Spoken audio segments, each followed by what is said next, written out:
The Virginia Horse Industry Board, Southwest Virginia Agricultural Association, and the Virginia Christmas Tree Growers Association are proud sponsors of Virginia farming. This program's brought to you by the Virginia Farm Bureau. Large or small, Virginia farmers work year-round to help put food on your table. And Farm Bureau works year-round to help farmers and all Virginians. Farming, it's all good.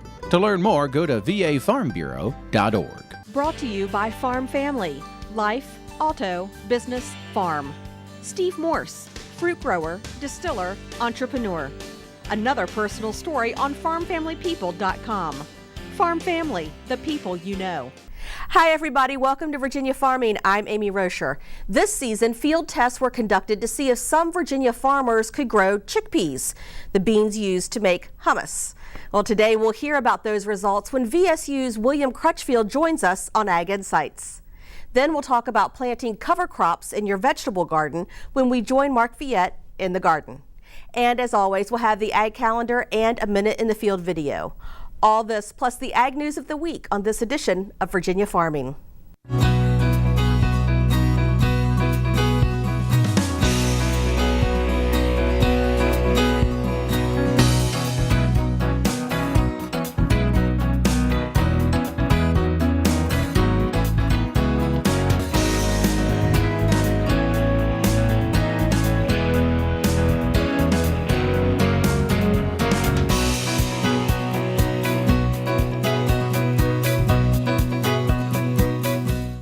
According to the National Agricultural Statistics Service, Virginia producers are expecting a lower yield for soybeans and cotton because of a dry August. Virginia soybean and cotton producers expect to harvest slightly less per acre than they predicted in August. Nationally, however, soybean production is predicted to increase overall from last year's harvest. Now increasing is Virginia's peanut yield.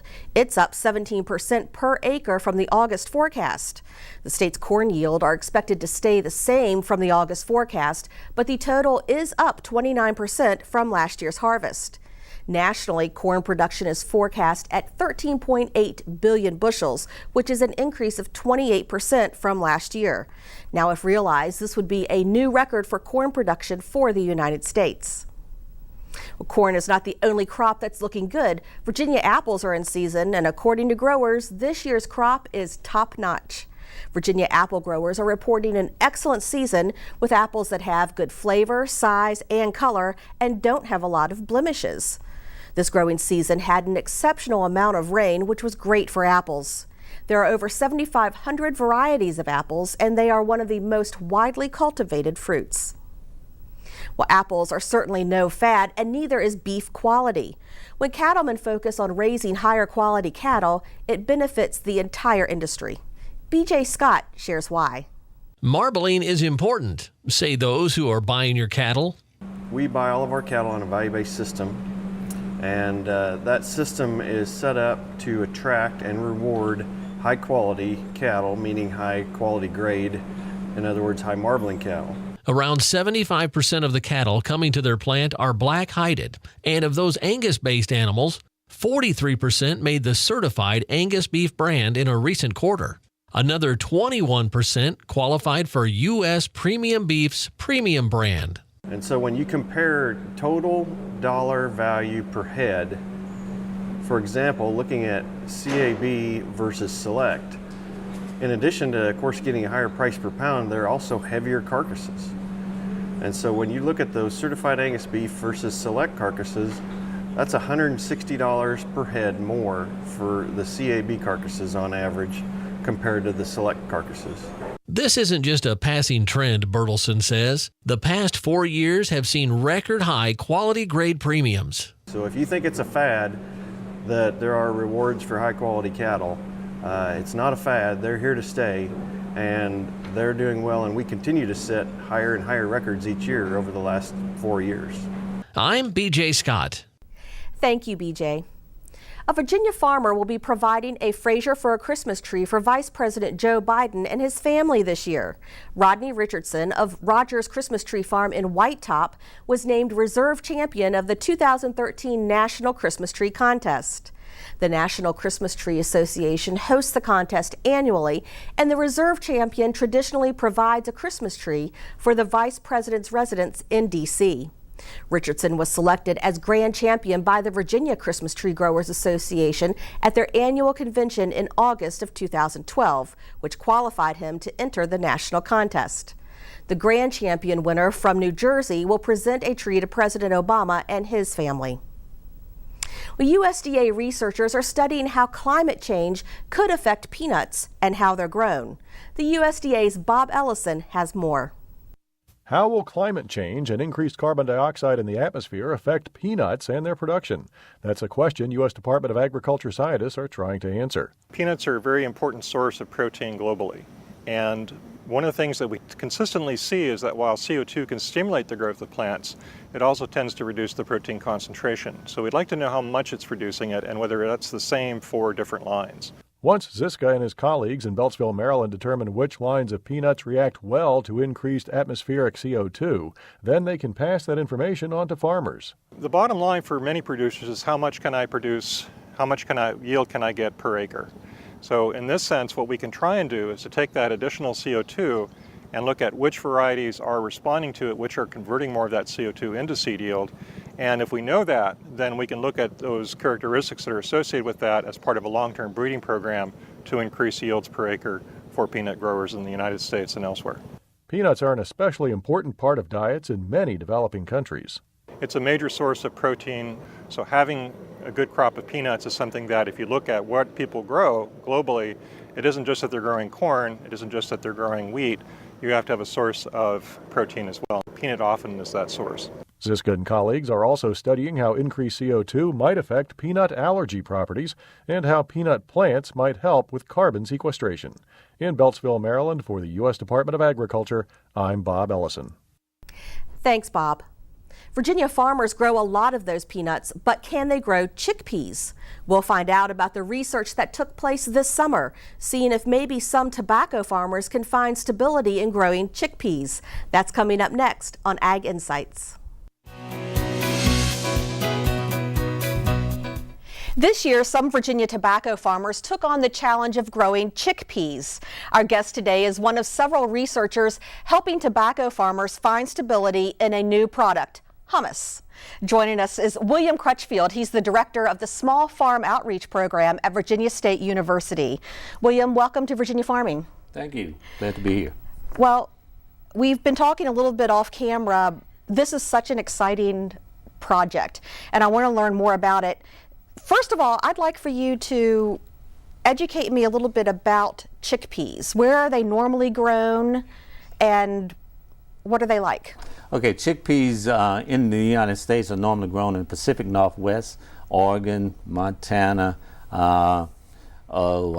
Washington, and in the less humid area. So that's where they're normally grown. And they look like soybeans, a lot like soybeans. The plant comes up and it's somewhat bushy and it has pods on it. And so we thought that in the tobacco region that the farmers there should try it to see if they could grow chickpeas. Chickpeas. They are very similar. I saw some pictures of them, and they're small, round, and they're hard. Mm-hmm. So, which is what I had never seen them off the stalk. Well, to be honest about you, I didn't know much about chickpeas until I got involved in this project at Sabra back last winter. Right. Well, that's what I was going to say. This project was really started with Sabra in mind because they opened up their hummus plant, just south of Richmond last year. Which is only about 4.5-5 miles from the VSU research farm there at VSU's campus. Yeah. Right. And then so they're trying to get chickpeas grown in Virginia so they don't have to bring them in from the Pacific Northwest. Exactly. They're transporting them all the way across country, and they've been told us that they require about 50,000 acres of chickpeas to keep the plant running at full capacity. Wow. That's a lot of chickpeas. That's a lot of hummus. That's a lot of hummus. You're right. You're right. So initially, what really got this ball rolling? Who said and who came up with this idea, hey, let's ask some of our tobacco farmers and see what we can do? Well, the dean, Dr. Jewel Harrison, who's the dean of the College of Agriculture at VSU, contacted me as the director of the program to say, hey, do you think our small farmers out in Southside Virginia, you think you could find some that would be interested in growing chickpeas? As you know, we're trying to work a partnership with Sauber. And certainly I said, sure, let me contact a few and see who might be interested. So that's what got it started. This was back in January. We invited the farmers to come down. We had a couple of meetings with them and Sauber. They got an opportunity to tour the plant, learn as much as they could about chickpeas. And then they were given a recipe from Sauber and said, we'd like for you to plant, 4 to 5 acres. We're going to give you 4 varieties, and they were numbered varieties, of course, to try, 1 acre each. And so they went forth, and we saw what we could do. But then, of course, each farmer, as farmers are, they're going to add a little spice to it or a little of their own recipe to it. So out of that, of the 4 farmers, Mr. James Brown up in Halifax, I think he had 4 acres, but only 1 acre made it through some of the conditions that we had this past year, and they're not going to be able to harvest them, but we did see the pods set on the plant and some of the pods come in, but it's not enough there for them to harvest. Okay. Now, there were 4 farms participating? There were actually 11 farms participating because Sauber was doing some research here in the valley, down below Lexington and in the Roanoke area. And then we had the 4 farms in Southside Virginia. 2 were in peanut country and 2 were in tobacco country. Okay, all right. So they harvest these beans much like they do soybeans? Right, they're harvested. The growing conditions are very similar in the production. You plant them, some farmers plant soybeans, they drill them, in small rows, and then other farmers put them in rows.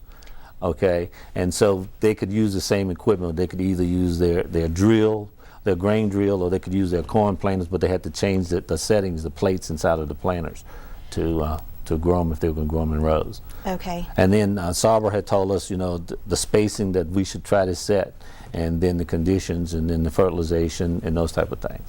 Each farm had to have a soil test done on it to see, but the soil was different. When you get in tobacco country, you get a lot of that red clay. And that's where, surprisingly enough, Mr. Brown's farm has a lot of that, and that's a little piece of land that they were doing pretty good on.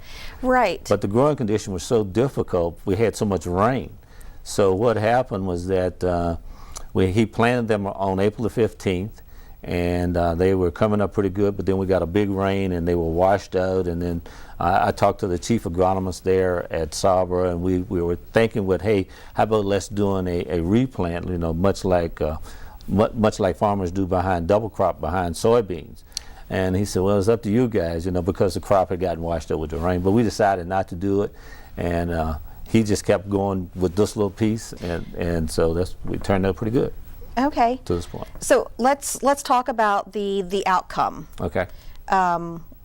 We had talked about Mr. Brown down in Clover, Virginia, with some of that clay soil, had a better turnout. What happened with the other farms? And they got the blight. There was one thing that Dr. Boswell, who's the research scientist at the university, who's been trying to grow chickpeas now for I think 5 or 6 years, and he had warned us that there was a particular airborne blight that would attack the plant just about when they were up and getting ready to set pod, and the plants would turn yellow and it would spread. And so those farmers got hit with the blight. Mr. Brown's farm didn't get hit with the blight. We don't know if it was that part of the state that he's in. When we sit down and look at our lessons learned, we have everybody around the table, we can do a better analysis of what was the difference there. What did he do different that the other farmers didn't do? One thing we know for sure, he was not able to get in and spray for the blight because of the rain and weather condition, nor was he able to cultivate his crop because he planted his in rows. So we think the blight and the wet summer, right, and I guess the humidity here in Virginia played a big part in that. Yeah. I know you guys, because typical harvest time for these is around October? October, late October, November, 1st of November. Same time you would harvest soybeans. So we didn't really have anything to harvest, and you guys probably haven't really sat around, but off the top of your head, what are some of the lessons you learned from this first round? Well, the first thing I think we learned is that we shouldn't wait until April the 15th to plant. Okay. We should probably plant, we could plant probably 2 weeks earlier. The second thing is that we're going to have to do our row spacing a little bit closer. And this is just going back because I'd been up to Mr. Van's farm several times, and I also visited some of the other sites. The drilling them doesn't work. You know, like 2 of the farmers actually drilled them, and that didn't work at all. They just didn't like that. So we know we're going to have to plant them in rows. We know we're going to have to space them a little bit different, closer, and we're also going to have to plant them a couple of weeks earlier if we can possibly get on the land. So those are things we do know.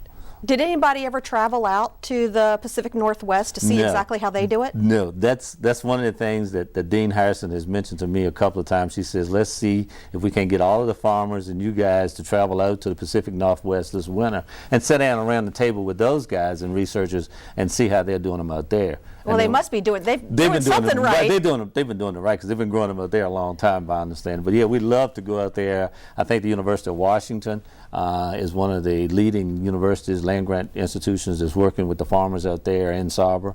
So we'd love to sit down at the table with them and say, hey, you know, what do you guys do out here that we don't do? We know the growing conditions are different, but let's see if we can find a variety that's suitable for our area too. Okay. Yeah. Now, the funding from this, the farmers did not do this on their own. The funding came from Sabra and VDAC, Virginia Department of Agriculture and Consumer Services. Yes. So do you foresee this having a second year? We're in hopes that we will have a second year. We have not said no yet. They have not told us no yet, but we're in hopes that we can do it a second year, and we're in hopes that the same farmers will want to participate. Yes.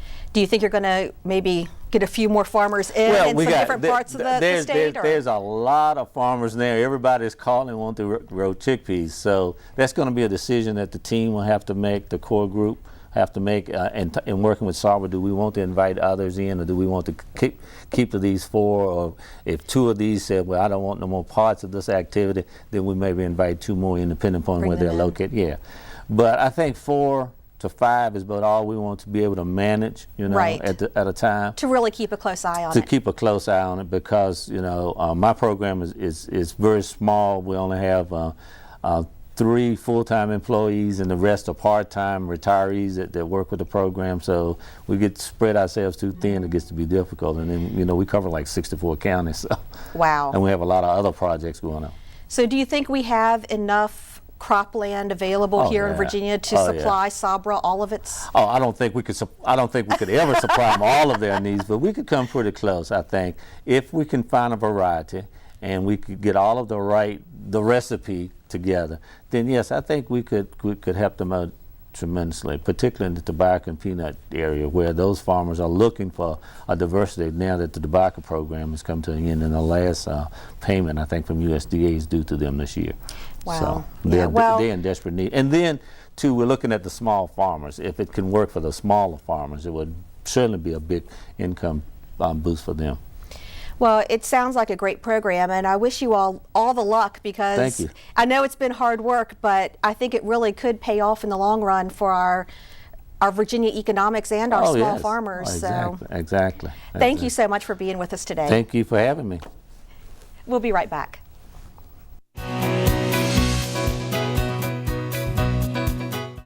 Cover crops can be beneficial to your vegetable garden much the same way they're beneficial to large crop fields. They help loosen the soil and prevent soil erosion. Plus, you can gather some produce through the winter months. Let's join Mark Viette in the garden.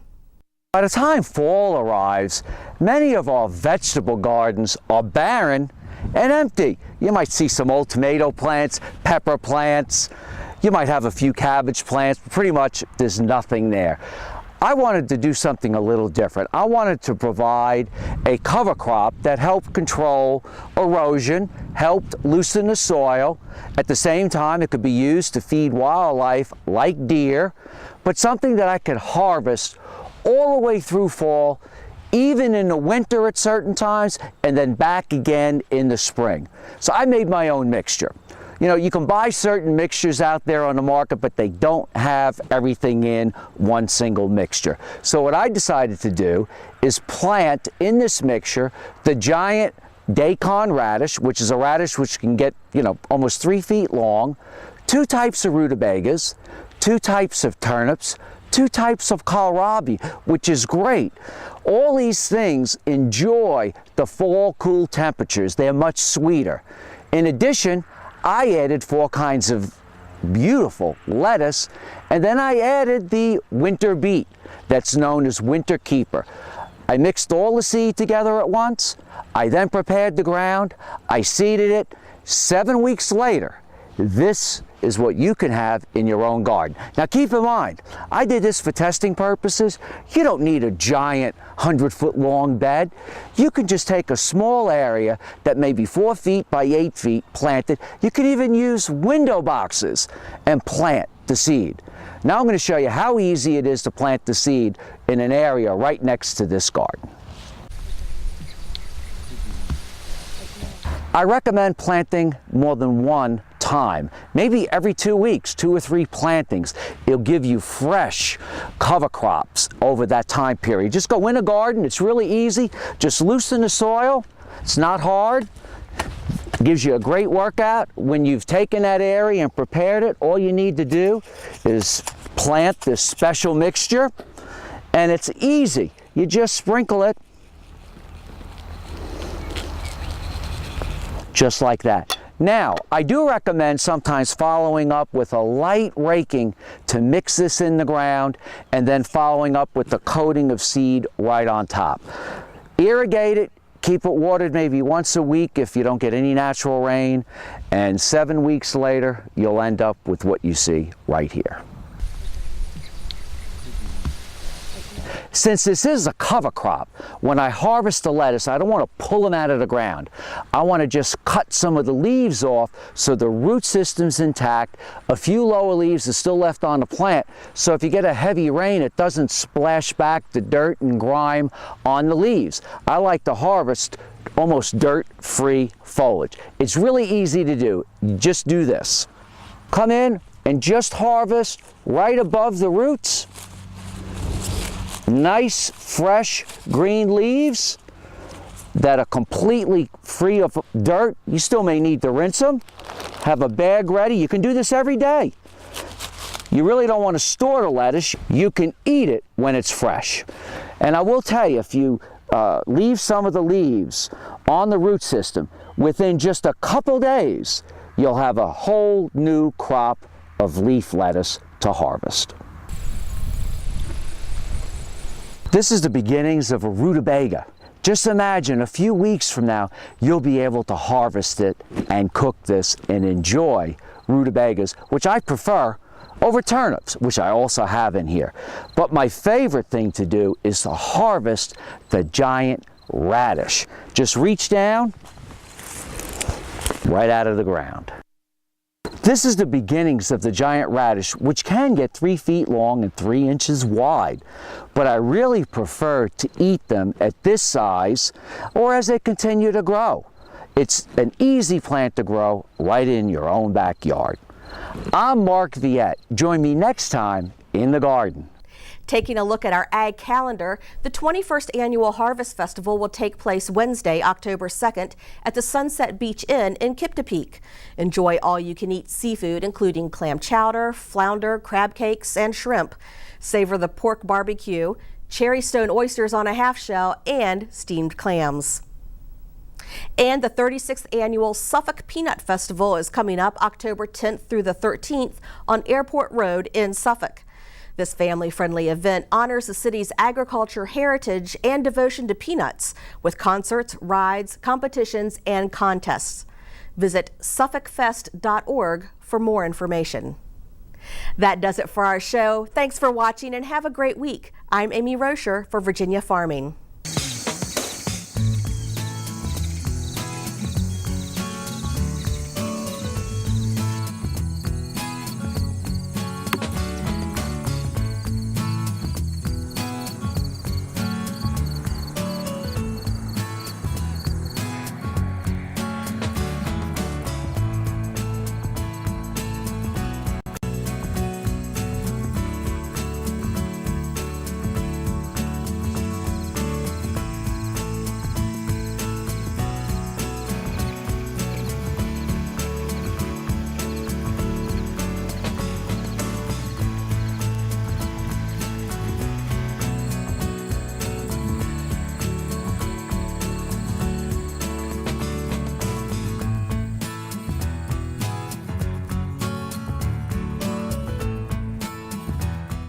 This program's brought to you by the Virginia Farm Bureau.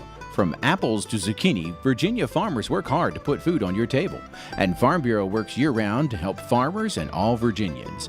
Farming, it's all good. To learn more, go to vafarmbureau.org. Brought to you by Farm Family, Life, Auto, Business, Farm.